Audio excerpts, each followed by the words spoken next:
Hello, you're listening to Over the Oxer podcast with Tracy Cole for all things to do with the mind for equestrians. Today, I'm going to talk about something that sounds a little bit techy, and that is predictive coding. Sounds a bit AI, doesn't it? But it's actually from psychology, and stay with it because it's actually one of the most important ways that your brain affects your riding. Once we understand what predictive coding is and how it works, and I think you'll have a knowledge of this anyway, being a rider, then you'll begin to see how your thoughts, your expectations, past experiences, habits, and so on, how they all shape the way that you react when you ride and even how your horse responds to you. So what then is predictive coding? It's a way that your brain is constantly guessing what's about to happen. So your brain was always thought of as being a little bit of a passive organ, if you like, in this sense, in that the information came from your surroundings through your five senses. So your brain soaked up all this sensory information, what you could see, what you could hear, what you could touch, taste, and what you could smell. But the brain is actually more like a prediction machine. So all of that sensory data is still very valid. It's just that on top of that, we have these expectations of what's about to happen. So your brain uses past experiences, your ideas, your level of arousal or your calmness to guess, estimate, predict, whatever you might want to call it, what is about to happen. So it may be taking this moment right now when you're listening to me and predicting what I'm going to say. How often have you done that? How often have you listened to someone and you know what they're going to say? And that's because your brain's jumped ahead and thought, I know what they're going to say next. How often have you watched a film and you knew the ending because your brain couldn't help but make an ending up for you and it just happened to be the right one? Or maybe it wasn't the right one, but it made a prediction. And that's what your brain's doing from moment to moment. So if you imagine this in an equestrian context, let's say you're going into a dressage arena, you're going into a competition arena, your brain's already making predictions. Can't help itself. It's an automatic feature that we come with. So your brain might be saying something like, oh, you know, my horse is going to spook at the judge's car or the judge's booth or something like that. Or last time we came here, that corner was a problem. Or that change from canter to trot is never very smooth for me. Let's just delete those, by the way. Just delete all of that so none of them are installed in you. And although those are thoughts, they're also predictions. And very often equestrians would call these what-ifs. And they're based on memories, something that you actually experienced or something you were told about, your emotions. The more emotions, the higher the emotions, if you like, the more intense the emotions for that memory, the more likely it is that that's going to be the thing that's called into your brain primarily. It's going to be called forth. And all that sensory data from where you are right in this moment. And your brain takes all of that like a supercomputer, rifles through all those past files on memories, ideas, habits, emotions, and what's actually happening now.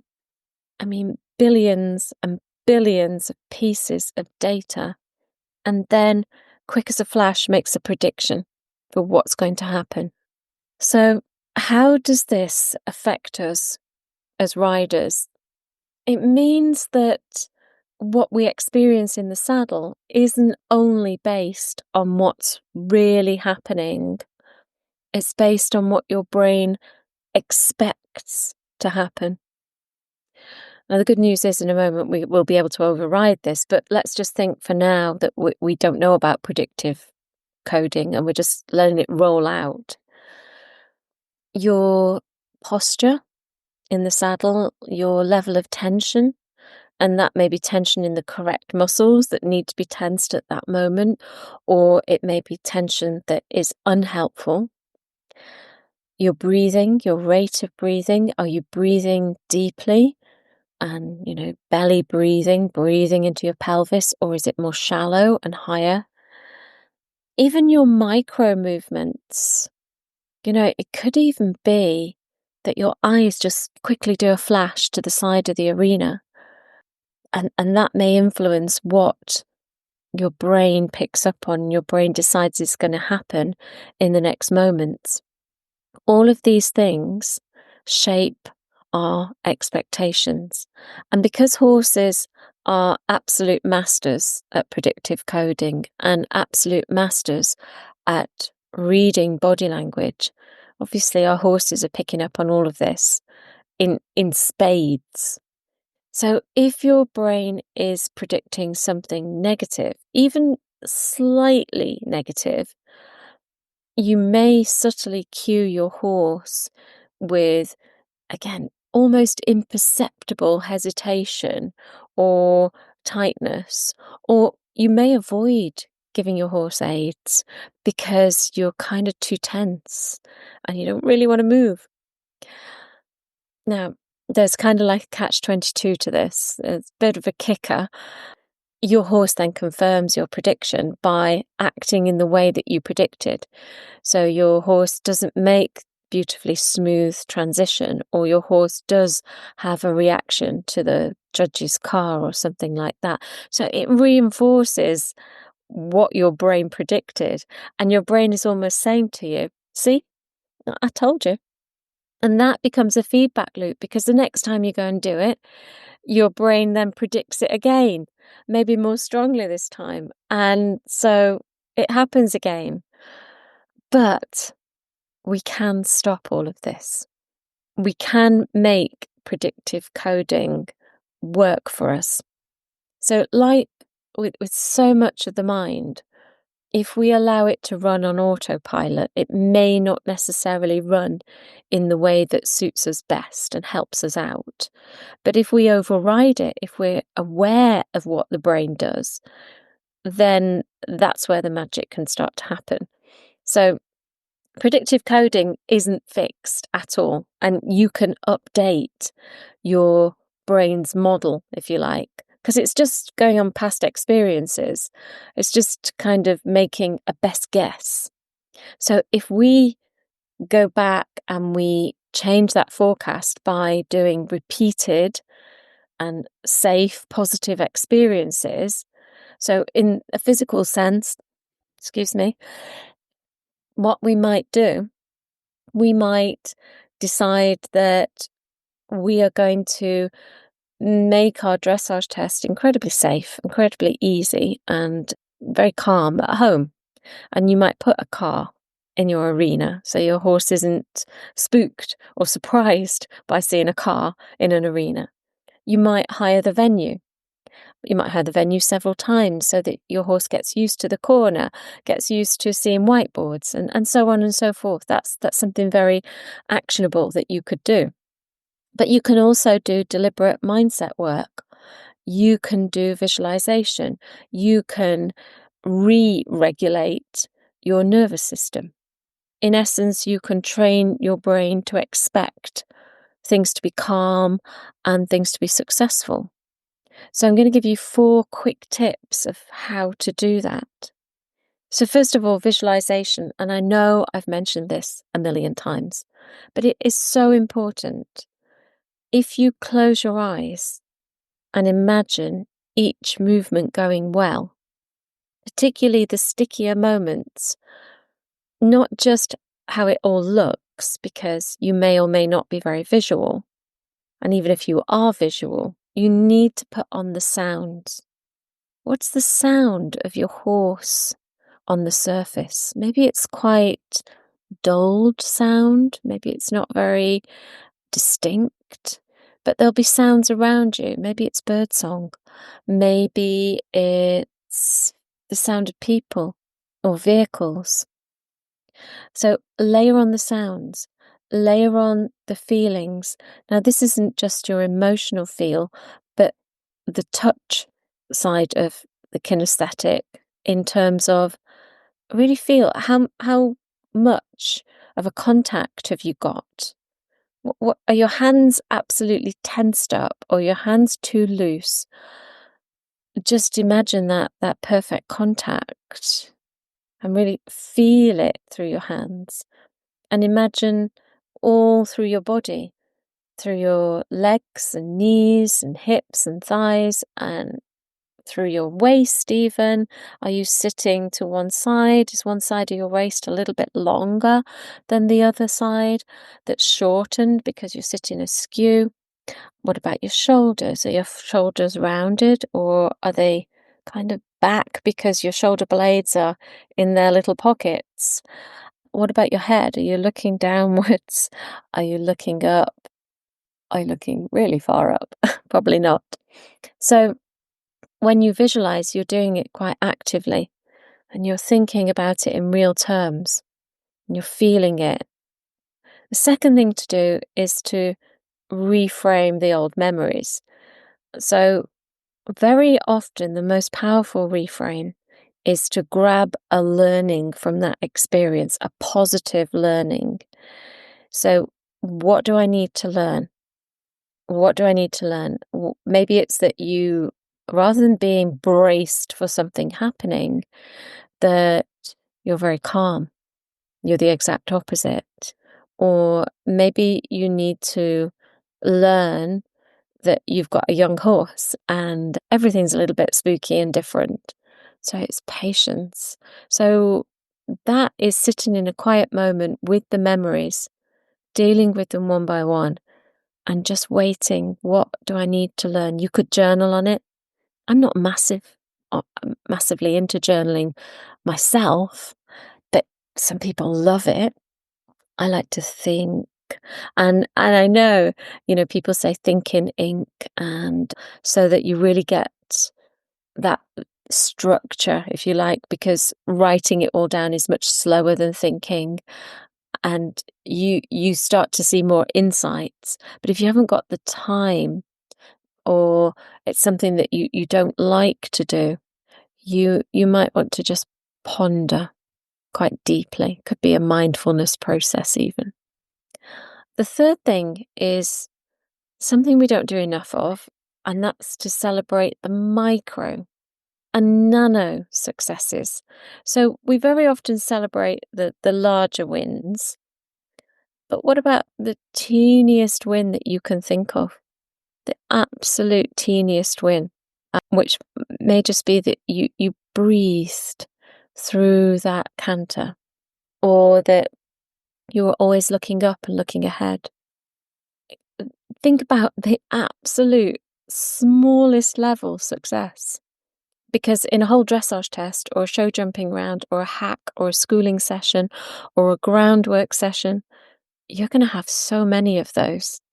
And it just starts to tilt that predictive coding towards something more positive. And the last thing is to regulate your nervous system. Do something that regulates your state. Now, for me, it's NLP. NLP all the way. If it's a big thing, it's some timeline therapy. If I've got time and it's maybe a deeper thing, it might be some hypnotherapy. But you could use breath work. You could use box breathing, where you breathe in for 4, hold for 4, in for 4, hold for 4. And it's like moving around a box, like a square, if you like. Ground yourself. Sometimes just, placing your feet on the floor and feel the ground beneath you. Some people like to imagine roots coming out of their feet and anchoring them sturdily into the ground. Other people like to walk on the ground, and that would mean walking on grass or walking on soil. You may or may not have the appropriate surroundings and opportunity to do that. at grounding you. Another great grounder, I love this one, is to place your hand on top of your head and just press. Press quite hard, quite firmly, and press so firmly that you feel yourself re-regulating. So once you can do these things, what your mind predicts each time becomes a little bit more positive. But what then if your predictions are always negative? Should you pay attention? Because we said this is kind of evolutionary, this predictive coding, and it was there to keep us safe. So should we pay attention to negative predictions? And I suppose the short answer is it depends. Sometimes it is trying to predict and save you, if you like, from something real. Maybe there is something off. Maybe, you're on a hat and you think, I need to get off. And maybe you do. Maybe it would be a good idea to lead your horse home. Maybe just something doesn't feel quite right. Maybe your horse's energy isn't quite right. Maybe they're striding. Maybe the footing even, it's nothing to do with you or the horse, but where you're riding is a bit squelchy or is rock solid, like concrete hard. And so you almost need to go into your logical brain and just for a moment say, is this real? And is this helpful? But at other times, and the majority of times, let's face it, then we're stuck in a survival loop from our primitive lizard brain. And your lizard brain is all about survival. Your lizard brain would love it if you just stayed at home and you had somebody serve you meals. You didn't even get up because, you could survive like that. Somebody just bring you food and water and you could sleep. Your lizard brain would be totally happy with that.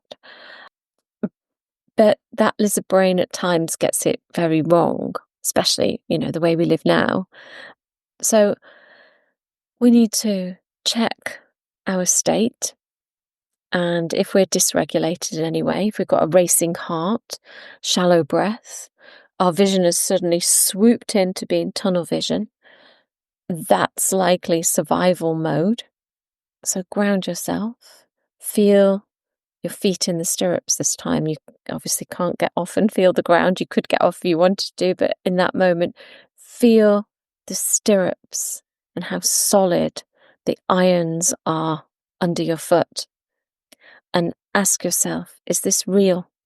Is this useful? And if you think, no, it's not real. I've got a very safe horse. I'm just going around an arena. There's absolutely nothing to be scared of. Then say to yourself, thanks for the warning, but I am trained for this. I know what to do. So thanks for the warning. I'm trained for this. I know what to do. Sounds a bit ridiculous talking to yourself like that. You can do it out loud, but you can also do it in your head.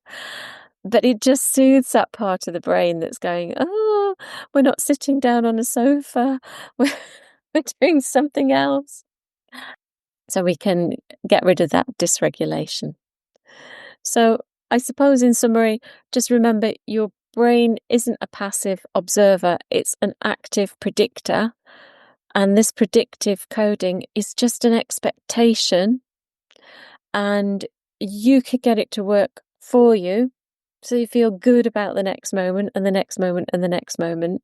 You can train your brain to expect calmness and clarity and control and whatever else you might want so that your results follow, so that your predictive coding changes, and so on and so forth. I hope that's helpful to you. Do remember that you can now see these podcasts. You can go ahead and subscribe to my YouTube channel and watch the videos if that's better for you rather than listening. The link is in the description box below. Take care, and I'll see you again really soon.